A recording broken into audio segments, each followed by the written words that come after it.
ये है news reporter network. आप देख रहे हैं न्यूज रिपोर्टर लाइव, सोच आपकी, आवाज हमारी। नमस्कार, आप देख रहे हैं न्यूज रिपोर्टर नेटवर्क और मैं हूं आपके साथ रिया कुमारी। खबरों की शुरुआत करते हैं, लेकिन एक नजर हेडलाइंस पर। उत्तराखंड में राहुल की बढ़ सकती है मुश्किलें। आपको बता दें कि पटना के बाद अब हरिद्वार न्यायालय में मानहानि का वाद दायर। उत्तराखंड में आज से कई बदलाव, बिजली, पानी, दवा महंगी और शराब सस्ती। उत्तराखंड में पेपर लीक, फरार चल रहा पूर्व भाजपा नेता संजय धारीवाला गिरफ्तार, 4.25 लाख और ब्लैंक चेक बरामद। उत्तराखंड में भारी बारिश के बाद उफान आई रामनगर में कोसी नदी, फंसे 4 लोगों को पुलिस ने बचाई उनकी जिंदगी। अब खबर विस्तार से। आज राजधानी देहरादून में आम आदमी पार्टी कार्यालय में गढ़वाल के मीडिया प्रभारी रविंद्र आनंद ने प्रेस वार्ता की है। आपको बता दें कि आम आदमी पार्टी रविंद्र आनंद ने 2 मुख्य बिंदु पर प्रेस वार्ता की है। उन्होंने कहा है कि देश में महंगाई जो है वो लगातार बढ़ रही है, शराब सस्ती होती जा रही है और अन्य चीजें जो है वो महंगी हो गई है, टोल टैक्स बढ़ गया है, दवाइयां महंगी हो गई हैं। दूसरे बिंदु में उन्होंने जिक्र करते हुए देहरादून के मेयर सुनील उनियाल गामा पर संपत्ति को लेकर आरोप लगाया है कि देहरादून में मेयर सुनील उनियाल गामा पर उन्होंने कई सवाल खड़े किए हैं। आदमी पार्टी की ओर से स्वागत करता हूं, अभिनंदन करता हूं। आप जैसे कलम के सिपाही जो सच्चाई की खोज में पूरे देश में, जो हमारे कलम के सिपाही हैं, जो सच्चाई की खोज में दिन रात एक करते हैं और निर्भीकता के साथ पक्ष और विपक्ष की बात को रखते हैं, मैं ऐसे पत्रकार बंधुओं का इस पत्रकार वार्ता में बहुत बहुत स्वागत करता हूं। आज की प्रेस वार्ता को विधिवत रूप से प्रारंभ किया जाए, इससे पहले मैं मंच पर उपस्थित अपने साथी प्रवक्ताओं और नेताओं के विषय में आपको बताना चाहूँगा। मेरे बाईं ओर श्री अशोक सेमवाल जी हैं, जो कि आम आदमी पार्टी के प्रारंभिक दिनों के कार्यकर्ता भी हैं, आम आदमी पार्टी के नेता भी हैं और आम आदमी पार्टी निकाय चुनाव का जो समिति है उसके आप सचिव भी हैं जी। मेरे दाईं ओर मेरे साथी प्रवक्ता और चक्राता विधानसभा से विधायक प्रत्याशी श्री दर्शन डोभाल जी हैं। आपका मैं विशेष रूप से धन्यवाद देता हूं। और मेरे दाईं ओर ही सुशील सैनी जी हैं, जो कि धर्मपुर विधानसभा के अध्यक्ष भी हैं और प्रभार भी आप ही के पास है। यूपी उत्तराखंड सीमा पर स्थित शारदा सागर डैम की मुख्य 4 दीवारी की भीतरी सतह और पिचिंग हुई, बुरी तरह क्षतिग्रस्त डैम की हालत बनी चिंताजनक। आपको बता दें कि डैम का अस्तित्व खतरे में है। स्थानीय लोगों में भय का माहौल बना हुआ है। सिंचाई विभाग के अधिकारियों ने आकर मौके पर निरीक्षण किया। मुझे लगता है कि इस क्षेत्र का दुर्भाग्य है। यह जो क्षेत्र है जिला पीलीभीत का सीमावर्ती क्षेत्र है, बगल में नेपाल राष्ट्र है और बगल में उत्तराखंड है। यहाँ पर ये जहाँ हम खड़े हैं, ये 14.4 किलोमीटर की दूरी दर्शाई गई है इस शारदा सागर डैम की, जो कि 22 किलोमीटर लंबा है। पिछले 3-4 दिनों से यहाँ पर एक दृश्य देखने को मिला है कि अंदर से तालाब के अंदर इतना पानी भर दिया गया है, उसके पश्चात मिट्टी कट कट करके पानी में जलमग्न होती जा रही है और ये लगभग 2.5 से 3 किलोमीटर का एरिया कवर कर चुकी है, निरंतर गिर रही है। आज सुबह प्रातःकाल हम स्वयं यहाँ पहुँचे थे तो एक जेई साहब यहाँ उपस्थित थे और ग्रामीण थे। उनसे जब मेरी बातचीत हुई कि इसमें आपने ठोस कदम क्या उठाया है, तो सिर्फ इतना है कि कुछ पेड़ की टहनियाँ काट करके डाल दी जा रही हैं, बजड़ी डाली जा रही है। हवा के कारण से सारा बह करके जलमग्न हो रहा है और भी मिट्टियाँ कट रही हैं। निरंतर सुबह से संपर्क किया गया उप जिलाधिकारी महोदय से, जिलाधिकारी महोदय से बातचीत हुई। हमारे यहाँ प्रधान जी लोग भी उपस्थित थे। पूरा जनमानस यहाँ भयभीत है क्योंकि रात को सो नहीं पा रहे हैं, दिन में चैन से रह नहीं पा रहे हैं, कब बाढ़ टूट जाए, ऐसा एक भय लोगों के मन में बना हुआ है। तो हमको ये जानकारी दी गई कि एक्शन साहब आप सबके बीच में पहुँच रहे हैं और वो समस्या को समझेंगे। ग्रामीण लोग बहुत ही कहा जाए तो सभ्य व्यवहार के हैं। उन्होंने सिर्फ एक्शन साहब से ये जानने की कोशिश की कि साहब, हम लोगों के मन में एक डर बना हुआ है, आपकी तरफ से हमको क्या आश्वासन मिल रहा है।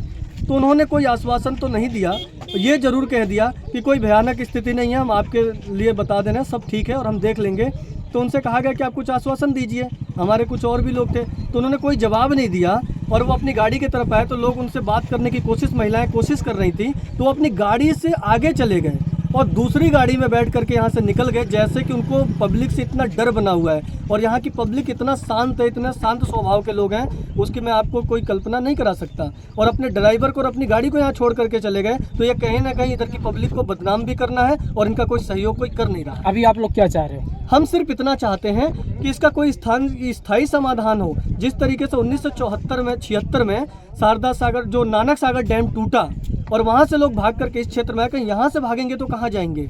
इसके लिए शासन प्रशासन को कदम उठाना चाहिए और यहाँ के लोगों के मन में जो भय बना हुआ है उससे समाधान होना चाहिए। अगर ठोस उपाय नहीं किया जाता है प्रशासन शासन की तरफ से तो क्या करोगे? तो इसके लिए इस क्षेत्र की जनता है, अपने प्राण बचाने के लिए कुछ ना कुछ करेंगे, उग्र आंदोलन होगा। प्रदेश सरकार द्वारा अवैध अतिक्रमण पर चलाया जा रहा बुलडोजर अब जल्द ही पैठानी बाजार पहुंचने जा रहा है, जिसके लिए पीडब्ल्यूडी विभाग ने अपनी तैयारियां जो है वो पूरी कर ली है। अब पैठानी बाजार के व्यापारी और स्थानीय लोग सरकार के इस फैसले के खिलाफ सड़कों पर उतर आए हैं। पैठानी निवासी राजेंद्र रौथान ने कहा है कि वे चाहते हैं कि प्रशासन मुख्य बाजार में बुलडोजर न चलाकर वैकल्पिक व्यवस्था को अपनाएं, जिससे वर्षों पूर्व बसे इस बाजार को बचा सके। लेकिन मैं मंत्री जी को एक बात बताना चाहता हूं कि माननीय मंत्री जी, उस बाजार में सड़क बनने से पहले से मकान और दुकानें हैं, सड़क बाद में बनी है, तो सरकार उनका मुआवजा दे और उसके बाद जो आवश्यक चौड़ा करना है उसको करे। ये तुगलकी फरमान नहीं चलेगा कि बस मेरा वाहन फंस गया तो तोड़ दो वहाँ, ये ठीक नहीं है।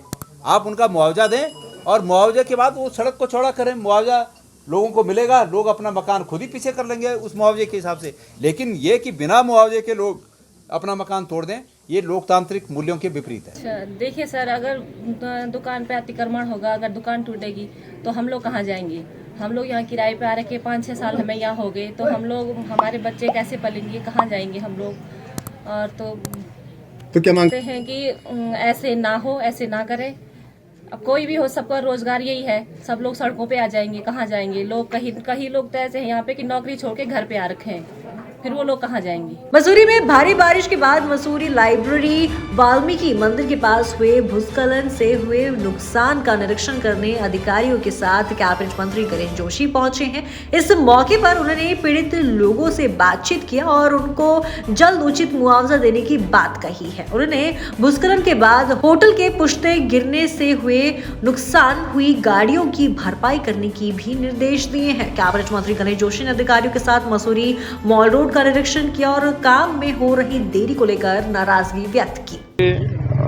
जैसे मुझे जानकारी मिली, आज मैं यहाँ पर पहुँचा हूँ, क्योंकि वो एक प्राइवेट होटल की पुश्ता था, जिसकी वजह से 3 गाड़ियाँ पूरी तरह से क्षतिग्रस्त हो गई हैं, 2 गाड़ियाँ आंशिक रूप से क्षतिग्रस्त हुई हैं। हमने होटल के ऑनर से बात की है और उनसे जो भी मुआवजा होगा इन प्रभावित लोगों को दिलवाया जाएगा। साथ ही मैंने आज माल रोड का भी निरीक्षण किया है। जो काम की गति है वो ठीक नहीं है।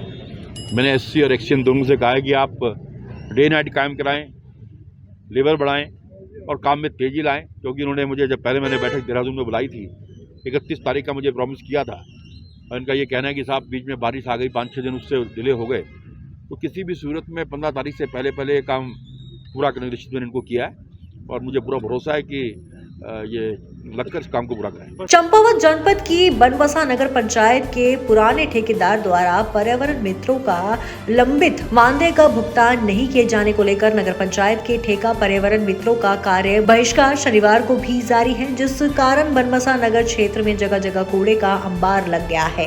नगर पंचायत के ठेका पर्यावरण मित्रों ने विगत 25 मार्च को ही नगर पंचायत अध्यक्ष रेणु अग्रवाल और ईओ राकेश कोटिया को अपनी 7 सूत्री मांगों को लेकर ज्ञापन सौंपकर मांगे पूरी नहीं होने पर कार्य बहिष्कार की चेतावनी दी है। ठेकेदार था, उसके पास कर्मचारी काम कर रहे थे, 3 महीने का वेतन उन पब्लिक एसोसिएशन ने रोक दिया था।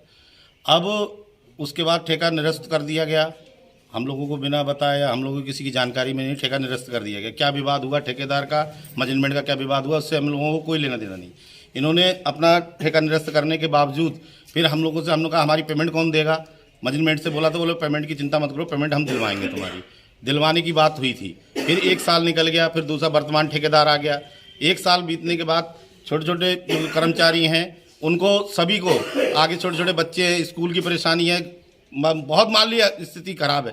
ये समाज जो है, जो अभी हमारा वाल्मीकि समाज है, जो गरीबी तबके में से नीचे आता है, तो उनका 3 महीने का वेतन रोक के मैनेजमेंट कान पे जू नहीं रुक रही है इनके, कि कोई परेशानी नहीं दिख रही है इनको। सिर्फ मजबूरी में हम लोगों ने ये धरना प्रदर्शन कर रहे हैं, स्ट्राइक करके बैठे हुए हैं, इसलिए क्योंकि हमारा वेतन दे दें और जो क्षेत्रफल देख के कर्मचारियों को उनको भी बढ़ोतरी करी जाए। बस ये हमारी मेन मांगे 2 हैं, वैसे हमारी 7 मांगे हैं, 7 सूत्रीय मांग है हमारी। तो ये है कि जब तक ये हमारी मांगे पूरी नहीं होती हैं तो हम अटल हैं अपनी बात पे और अपनी कार्रवाई से, कि हम बैठे रहेंगे और जब तक अपनी कार्रवाई से हटेंगे नहीं जब तक। उनका नाम लीबूलाल शर्मा जी है, पब्लिक एसोसिएशन उनकी फर्म का नाम है, रोकी हुई है, उनको ब्लैक लिस्ट किया गया है। इन्होंने किस विषय पे किया हमें इसकी कोई जानकारी नहीं। ये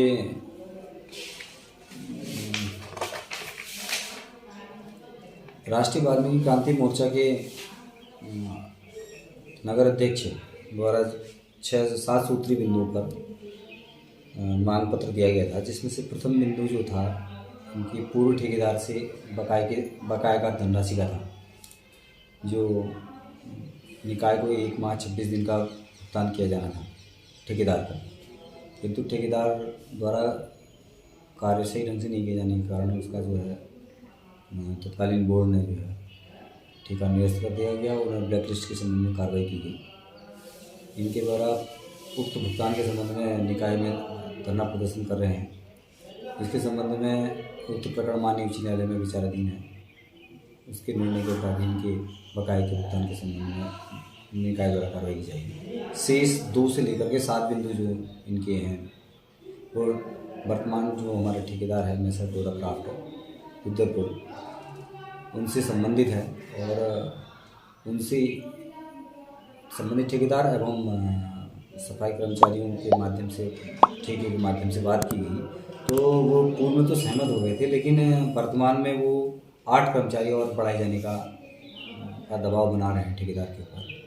और मानक के अनुसार नगर पंचायत बनबसा में 15 आदमी ही सफाई कार्य के लिए रखे जा सकते हैं, किंतु पूर्व में यहाँ पर 9 मोहल्ला स्वच्छता समिति के लगे हुए हैं कर्मचारी और ठेकेदार द्वारा 16 आदमी रखे हुए हैं। तो इस प्रकार ये जो संख्या है वो करीब 10 सफाई कर्मचारी अधिक रखे गए हैं। इसके बाद भी इनके द्वारा अनावश्यक दबाव बनाते हुए ठेके पर 8 आदमी और बढ़ाने की मांग रखी गई है। इसके उपरांत ही धरना प्रदर्शन करने की बात कही जा रही है। इसके संबंध में ठेकेदार से वार्ता हुई है और ठेकेदार द्वारा जो भी कहा जाएगा उसके अकॉर्डिंग फिर आगे की कार्रवाई की जाएगी। हमारे जो 9 मोहल्ला स्वच्छता समिति के कर्मचारी हैं उनके माध्यम से हम सफाई तो करवा रहे हैं, लेकिन सफाई पूरी तरह से नहीं हो पा रही है। और अगर आज ही इनके द्वारा जो है इस हड़ताल को समाप्त नहीं किया जाता है तो कल से जो है निकाय उक्त ठेकेदार के माध्यम से अन्य किसी कर्मचारी को ला करके सफाई कर्मचारी से सफाई व्यवस्था कराई जाएगी। रुड़की के चाकबंदी विभाग और ऊर्जा निगम के खिलाफ भारतीय किसान यूनियन ने बड़ा मोर्चा खोल दिया है। आपको बता दें कि यूनियन के राष्ट्रीय अध्यक्ष पदम सिंह रोड ने चेतावनी देते हुए कहा है कि चाकबंदी में बड़े पैमाने पर भ्रष्टाचार व्याप्त है। किसानों की भूमि को चाकबंदी अधिकारी ठिकाने में लगे हुए हैं। उन्होंने कहा कि जल्द ही चाकबंदी विभाग के कार्यालय का किसान यूनियन घेराव करेगी। पदम सिंह रोड ने प्रशासनिक भवन में एक बैठक के दौरान कहा कि चाकबंदी विभाग भ्रष्टाचार का अड्डा बन चुका है। सरकार को चाकबंदी की धांधली नजर नहीं आ रही है। आज की पंचायत का जो हमारा उद्देश्य है, राष्ट्रीय अध्यक्ष जी के आह्वान पे पंचायत बुलाई गई है और इसका जो उद्देश्य हमारा है, जो जिले के अंदर जो जिला हरिद्वार के अंदर जो बेलगाम अफसरशाही है उसके खिलाफ कुछ रणनीति आज हमारे यहाँ बनेगी और उसके आधार पर आगे उन रणनीतियों के ऊपर काम होगा। जैसे मैं आपको बताऊं, अपने तहसील में आप खाद्य पूर्ति विभाग का आप ऑफिस देख लो, किसी की बात सुनने के लिए तैयार नहीं है। गरीब आदमी दर दर भटकता फिर रहा राशन कार्ड के लिए, किसी को राशन कार्ड की सुविधा नहीं है। जिन्हें आवश्यकता नहीं है उन्हें राशन कार्ड मिल रहे। इकट्ठा चकबंदी के में जो भ्रष्टाचार है यहाँ से उसे लेकर इकट्ठा हुआ चकबंदी में। यहाँ का जो डिप्टी है भाई, ये तो एक इतना बेशरम अधिकारी आ गया यहाँ से, एक यो किसी की सुनता नहीं। और किसान इन्हें यहाँ हरिद्वार जिले का उजाड़ दिया, बिल्कुल गलत में पहुँचा दिया। यो सारे काम बिना पैसे के यहाँ करता नहीं और किसानों की ज़मीन को इनने केले ने ठेका ले लिया, मतलब से बेच कर जाऊँगा हरिद्वार जिले की ज़मीन को। जो इनने कुछ भू माफिया पाड़ रखे उनके खिलाफ ये कार्रवाई करनी चाहता नहीं, वो इनने अपने चमचे पाड़ रखे उनके नाम अनाप शनाप कीमत लगाकर और उनके नाम चक ले लो और उठाकर उसे बेचना, फिर बंदर बाट हो रही चकबंदी में। अच्छा एक बात बताओ, क्या करेगा किसान? सड़क पर होगा, अपना धरना प्रदर्शन करेगा, अगर हम हिंसक हो जाएंगे फिर आप ही लोग न कहोगे कि तो किसान यहाँ से विद्रोह फैला रहे हैं, यहाँ से मारा मारी पा रहे। हम चाह रहे शांतिपूर्वक जो काम निमट जाए वो अच्छा। हम सरकार को भी कई बार कह चुके कि इन बातों को गंभीरतापूर्वक सुना किसान की और इन अधिकारियों के खिलाफ बड़ी तो कड़ी कार्रवाई करी जाओ। किसान की तो सुनती ही नहीं किसान, या तो किसान विरोधी सरकार। अगर किसान की सुनती तो हमें सड़कों पर आना पड़ता। हम सड़कों पर आ रहे हैं, हम मजबूर। हमारे लिए तो कोई भी सरकार होगा कोई सुनती ही नहीं, चाहे जोन सी भी सरकार हो, हमें उसके लिए लड़ना ही पड़ता। तो आज के इस खबर में बस इतना ही। देखते रहिए न्यूज रिपोर्टर लाइव। धन्यवाद।